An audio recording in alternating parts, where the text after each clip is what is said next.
दोस्तों आज पोल्ट्री का तीसरा दिन है और तीसरे दिन पे आप देख सकते हो पेपर मैंने कल ही हटा लिया था दूसरे दिन पे, और तीसरे दिन पे आप देख सकते हो कितना स्पेस दे चुका हूँ मैं। यानी कि आप सोचो कि इतना स्पेस दे सकते हैं क्या अभी इस बरसात के मौसम में, जो कि मैं दे चुका हूँ बच्चों को। तो चलो आपको मैं दिखा देता हूँ। हेलो दोस्तों, welcome to my new vlog. आप लोग कैसे हो? उम्मीद करता हूँ आप लोग सब ठीक होंगे, अच्छे होंगे। मैं जगदीश प्रजापति फिर से लेकर आ रहा हूँ आपके लिए नया वीडियो। दोस्तों वीडियो शुरू होने से पहले बता देता हूँ, जो भी कोई किसान भाई नया है प्लीज़ सब्सक्राइब कर लेना और बेल आइकन दबा लेना ताकि मैं नई नई वीडियो बनाऊँ उसकी नोटिफिकेशन आपके पास आती रहे। तो चलो शुरू करते हैं वीडियो। तो वीडियो में आज बताने वाला हूँ दोस्तों कि मेरी पोल्ट्री का आज तीसरा दिन है और तीसरे दिन का मैनेजमेंट के बारे में आज आपको चलो मैं बताने वाला हूँ। जो कि किसान भाई जो नए नए हैं, पोल्ट्री के अंदर नए नए आए हैं, जिनको इतना अनुभव नहीं होता है मैनेजमेंट के बारे में, तो मैं मैनेजमेंट वो ही बताऊंगा आपको जो अभी बरसात के समय में चलता है। तो आप सभी किसान भाइयों से एक ही निवेदन करता हूं मैं कि जो भी अगर आप बरसात के अंदर या पोल्ट्री चला रहे हो तो उसके समय मैनेजमेंट को आपको मैं बता देता हूं कि एक अक्सर नहीं रहता है मैनेजमेंट। मैनेजमेंट का ये है कि सुबह के समय तो देखो बारिश आती है, दोपहर के अंदर दिन के अंदर उमस रहती है और शाम के समय वापस बारिश आ जाती है। तो ये सोचो रात के समय चलती है अपनी बारिश, आंधी, जो कि आप यकीन नहीं कर पाओगे। तो आपको मैं समझाऊं कि मैनेजमेंट का कोई फिक्स नहीं रहता है। अभी मैनेजमेंट को हमेशा मौसम के हिसाब से ही टैकल करना पड़ता है हर चीज़ का। आज दिन का ऐसा हुआ कि दिन के अंदर इतनी उमस रही कि ऊपर वाले पर्दे तो ओपन करना कर ही रखा था, पर जो नीचे वाले थे उनको भी अपने को ऊपर करना पड़ा। ताकि आप ये सोचो कि पोल्ट्री के अंदर 44% 44% 44 डिग्री टेम्परेचर, जो कि आप यकीन नहीं कर पाओगे उस समय के अंदर क्या हाल हुआ होगा बच्चों के साथ। ये तो एक छोटे चिक्स है, अगर बड़े बच्चे हो यानी कि आप सोचो 18 से 20 दिन या 25 दिन के बच्चे हो तो उनके साथ क्या होता। तो उसी हिसाब से क्या अपने को मैनेजमेंट के हिसाब से हमेशा बच्चों को टैकल करना है समय के हिसाब से। आपको मैं बता देता हूँ कि मौसम ख़राब हो रहा है, अपना ठंडी हवा चलने लग गई, तो अपने को ज़्यादा पर्दा ओपन करने की कोई ज़रूरत नहीं है। अपने को पर्दा ओपन जब भी करते हैं छोटे बच्चों में जब ज़्यादा उमस रहती है या गर्मी पड़ रही है, हवा नहीं चल रही है बिल्कुल भी उस समय पे, और बच्चे को देख के ही पता लग जाता है कि इसको गर्मी से चिपक रहा है या सर्दी से चिपक रहा है। दोस्तों एक चीज़ मैं बता दूं, बच्चा एक तो सर्दी के अंदर ज़्यादा चिपक के बैठता है इकट्ठा होके, या एक गर्मी होती है ना ज़्यादा, तो उस समय भी पूरा बच्चा इकट्ठा होके बैठता है। ये आप कभी भी इग्नोर करना है इस चीज़ का। आपको अपनी पोल्ट्री के अंदर ये चीज़ देखना है कि ज़्यादा गर्मी के अंदर बच्चा कैसा रहता है और ज़्यादा सर्दी के अंदर कैसा रहता है, और मीडियम साइज़ का मौसम रहता है उस समय बच्चा पूरा कैसा रहता है। ये सोचो आप। तो अभी बच्चा पूरा अपना एक्टिव है और पूरा बिखरा बिखरा बच्चा, जो कि मैं वीडियो के अंदर दिखा रहा हूँ। आज बच्चों को मैं पूरी जगह दे चुका हूँ, आप जो देख सकते हो आप 3000 फीट, जो कि अपने पोल्ट्री के अंदर बच्चे हैं 6500। 6500 बच्चों को तीसरे दिन पे 3000 फीट जगह दे चुका हूँ मैं, जो कि आप देख रहे हो। अभी जगह भी दिया हूँ और पोल्ट्री के जितने बर्तन हैं बड़े वो पूरे बर्तन सेट किया हूँ, क्योंकि आपको पता है लाइन भी चालू किया हूँ जो अपने ऑटोमेटिक वाली लाइन होती है। ऑटोमेटिक वाली लाइन बिना पूर्ति नहीं पड़ती है पोल्ट्री के अंदर, ये चीज़ आपको मैं बता देता हूँ। बच्चे को पानी की पूर्ति जब भी होती है जब ऑटोमेटिक लाइन अपनी ये स्टार्ट करते हैं चलाते हैं तभी। जो आप देख सकते हो कि 1 line 2 line 3 line 4 line 5 line, 4-5 line इधर है, 1 लाइन इधर है, बीच के अंदर आ गई अपनी पानी दाना पानी दाना पानी, और वही 5 लाइन इधर है। यानी कि आप सोचो 30 फीट के अंदर 7 लाइन, वो सॉरी 5 इधर 5 इधर और एक बीच में 11 लाइन दाना पानी का। तो आप ये सोचो कि जहाँ बच्चा चोंच मारे वहाँ दाना, जहाँ चोंच मारे वहाँ पानी। तो आप देख सकते हो अभी भी अपने को इतनी वो दिख रही है जैसे अपने भीड़ देखो काफ़ी लग रही है अभी भी, जो कि इतनी जगह दे चुके हैं अभी फिर भी इतनी भीड़ लग रही है। ये सोचो कि इस समय के अंदर अब कितना अपने को स्पेस देना चाहिए। ज़्यादा भी स्पेस नहीं दे सकते अभी, क्योंकि बच्चा 3 दिन का ही है। तो इस हिसाब से अगर चलता रहा तो अपने को 7 से 8 दिन के अंदर पूरा देना पड़ेगा स्पेस। ऐसा ही दोनों पोल्ट्री के अंदर हो रहा है दोस्तों। तो ये है अपना मैनेजमेंट का हिसाब। अब चलो आपको मेडिसिन के बारे में बता देता हूँ मैं। कि मैं दोस्तों कल लगाया था शाम को गुड़ का पानी। कल सुबह वाली मेडिसिन में आपको बता चुका हूँ। कल शाम को गुड़ का पानी लगाया हूँ, सुबह लगाया हूँ अपना, जो कि बच्चे को पानी के लिए देते हैं, जो कि उससे तेज़ पानी लेता है, वो नेप्रोटेक लगाए हैं अपने 1 लीटर, आधा लीटर इस पोल्ट्री के अंदर, आधा लीटर उस पोल्ट्री के अंदर। उससे क्या है, बच्चे को पानी की ज़रूरत ज़्यादा रहती है। जो अगर नेप्रोटेक देता है ना बच्चों को लगातार 3 दिन तक, तो उससे पूरी मात्रा के अंदर पानी लेता है बच्चा, पानी अच्छी क्वांटिटी में पीता है बच्चा। तो उससे क्या है बार बार प्यास लगती है बच्चों को, तो बार बार पानी लेता है। और उससे अब ये सोचो, आपको ये चीज़ भी देखनी है, जैसे मैं कल बताया था, कल वाली वीडियो में जिन भाई लोगों ने अगर नहीं देखा तो आपको मैं बता देता हूँ। बच्चों में पता कैसे लगता है कि दाना बच्चा अच्छा खा रहा है या नहीं खा रहा है।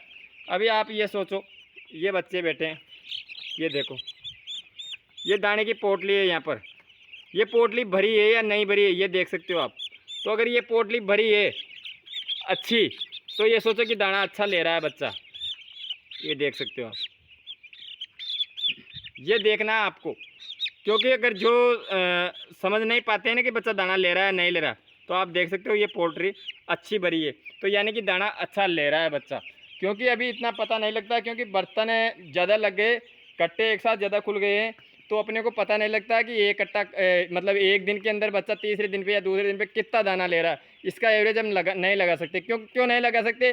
क्योंकि मैं कल पेपर हटाया था, बड़ा बर्तन सेट कर दिया, बड़े बर्तनों में दाना लगाया ना, तो कल 6 कट्टे खोला था, 6 ही आज खोला हूँ, 12 कट्टे लग चुके हैं। तो 12 कट्टे बच्चे नहीं खा सकते हैं। फिर अपने को एवरेज इस हिसाब से नहीं लग सकता कि बच्चा दाना कितना ले रहा। अपने को ये देखना पड़ता है कि छोटे बच्चों के अंदर अपने जो पोटलियाँ होती है सामने वाले, वो उसमें दाना ले रहा है नहीं ले रहा है बच्चा, तो उससे पता लग जाता है कि बच्चा अच्छी तरह दाना ले रहा है। और रही बात अपने दिन के अंदर, तो क्या है, बार बार डिस्टर्ब करते हैं। तो चलो रात का बता देता हूँ आपको। तो रात को क्या करते हैं, जैसे आपको मैं बताता हूँ कि पहली बात तो पोल्ट्री के अंदर ही सोना अपने को, क्योंकि पोल्ट्री छोड़िए कहीं नहीं जाना, तब तक बच्चा अपना 7 से 8 दिन का नहीं हो जाए। सर्दी के अंदर तो 10 से 12 दिन तक रहना पड़ता है, पर अभी मैं बारिश के समय की बता रहा हूँ मैं। क्योंकि अभी रात को क्या अपने को 9 बजे एक बार पूरे बच्चे को डिस्टर्ब करते हैं, क्योंकि पूरा बच्चा खा पी के एक साथ बैठ जाता है, मतलब साइडों में लग जाता है, कहीं एक जगह गुच्छा होकर बैठ जाता है, पूरा बिखरा बिखरा नहीं रहता है बच्चा। आप कभी देखना, बारिश के समय के अंदर की बात कर रहा हूँ मैं।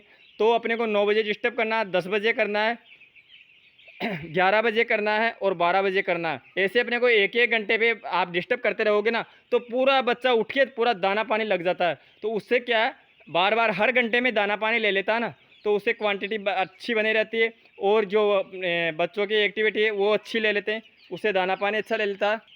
और 12 बजे तक अच्छी तरह, मतलब इनको डिस्टर्ब कर करके दाना पानी दे दोगे ना, तो फिर कोई दिक्कत नहीं है। उससे क्या है, आप अगर 4 घंटे नींद ले लो या 5 घंटे ले लो 12 बजे बाद, 12 से 4 से 5 बजे तक, तो बच्चों में कोई दिक्कत नहीं रहेगी। बच्चा सुबह के समय पे ऑटोमेटिक उठ के दाना पानी ले लेता है। जैसे मैं सुबह 5 बजे उठता हूँ ना, तो बिना डिस्टर्ब किए, कई बार तो ऐसा होता है बिना डिस्टर्ब किए ही पूरा बच्चा बिखरा हुआ मिलता है मेरे को। अगर बिखरा हुआ नहीं मिलता है, तो मैं सुबह जैसे उठता हूँ तो बच्चों को डिस्टर्ब करता हूँ पहले आके, इस पोल्ट्री के अंदर, दूसरी वाली पोल्ट्री के अंदर, दोनों पोल्ट्री के अंदर बच्चा डिस्टर्ब करते हैं, तो उससे अच्छा दाना पानी ले लेता है। फिर देखता हूँ जो अपने छोटे वाले और बड़े वाले बर्तन हैं, तो इनके जैसे ये खाली है, तो ये खाली हो जाते हैं, तो इनको मैं हला के वापस दाना नीचे कर लेता हूँ। इससे क्या ऊँचा नीचा करना पड़ता है, छोटे बच्चे रहते तब इस बड़े वाले बर्तनों में। और जैसे आपको मैं बता देता हूँ, देखो ऐसा खाली हो जाता है। इनको ज़्यादा भी नहीं करना ताकि दाना बाहर निकाले बच्चा, बस ऐसा इतना ही रखना। और जैसे कभी कभी ऐसा होता है, ये देख सकते हो आप, ये नाली खाली हो जाती है, इसमें दाना रुक जाता है, तो इसको हलाना पड़ता है, हलाते हैं वापस दाना आ जाता है। तो 1 घंटे में जैसे आप डिस्टर्ब करते हो ना, तो उसको डब्बे को भी ऐसे, ये दाने के बर्तन को भी हलाते हैं ना, तो इसका दाना पूरा नहीं जाता था, बच्चा दोबारा से फिर अचानक खाने लगता है। तो उससे क्या, नया दाना आता है तो फिर वापस दाने के लग जाते हैं पूरे चूजे। तो इस हिसाब से क्या, दाना अच्छा देना। छोटे बच्चों को ये ध्यान रखना है कि जितनी क्वांटिटी में, जितनी मतलब जितना दाना खाए ना उतना फ़ायदा है। जितना दाना खाएगा ना, जितना दाना लेगा ना, उतना ही ज़्यादा ग्रोथ जल्दी लेगा बच्चा, उतनी ज़्यादा एक्टिविटी रहेगी बच्चे के अंदर। रही बात पानी की, तो पानी की मैं बता दिया हूँ कि मैं नेप्रोटेक लगाया हूँ। तो नेप्रोटेक से क्या है, जो बच्चा नेप्रोटेक ले रहा है ना, तो उसको जल्दी जल्दी प्यास लगेगी, जल्दी जल्दी वो पानी पिएगा। तो उस हिसाब से क्या अपने को मैनेजमेंट रखना है। ये मैनेजमेंट क्या है दोस्तों, आपको मैं बता दूँ 6 से 7 दिन तक बारी है, फिर तो बच्चा ऑटोमेटिक ही दाना पानी ले लेता है, कोई दिक्कत नहीं रहती है, क्योंकि स्पेस भी अच्छी तरह मिल जाता है और पूरा बच्चा दाना पानी अच्छी तरह लग जाता है। रही बात, देखो तीसरा दिन या चौथा दिन या पाँचवा दिन, तो उस पर योग की परेशानी आती है, योग नहीं छटता अच्छी तरह, कई बच्चों की बीट नहीं आती अच्छी तरह, तो उसके लिए अपने को क्या देना पड़ेगा, नेरी हो गई, शैम्पू हो गई, गुड़ हो गया, मीठा सोडा हो गया, ऐसा आइटम देना पड़ता है। कोई क्या किस हिसाब से देते हैं, कोई किस हिसाब से देते हैं, तो सबका अलग अलग हिसाब रहता है। तो मैं आपको बता देता हूँ, मैं बच्चों को ज़्यादातर नेरी और अपना ये क्या बोलते हैं शैम्पू लगाते हैं, तो उससे क्या बच्चों की बीट अच्छी तरह आ जाती है। वैसे लगाते हैं तीसरे दिन पे हैं पेपर हटते ही, पर आज नहीं लगाया, अभी शाम को शाम को लगाएंगे आज, और कल सुबह लगाएंगे। न्यूडॉक्स पाउडर आता है, तो न्यूडॉक्स पाउडर बहुत अच्छा कारगर है बच्चों के लिए। ये अपना बच्चों को तीसरा या चौथा पाँचवा छठा 2 से 3 दिन तक लगातार देना पड़ता है इस न्यूडॉक्स को।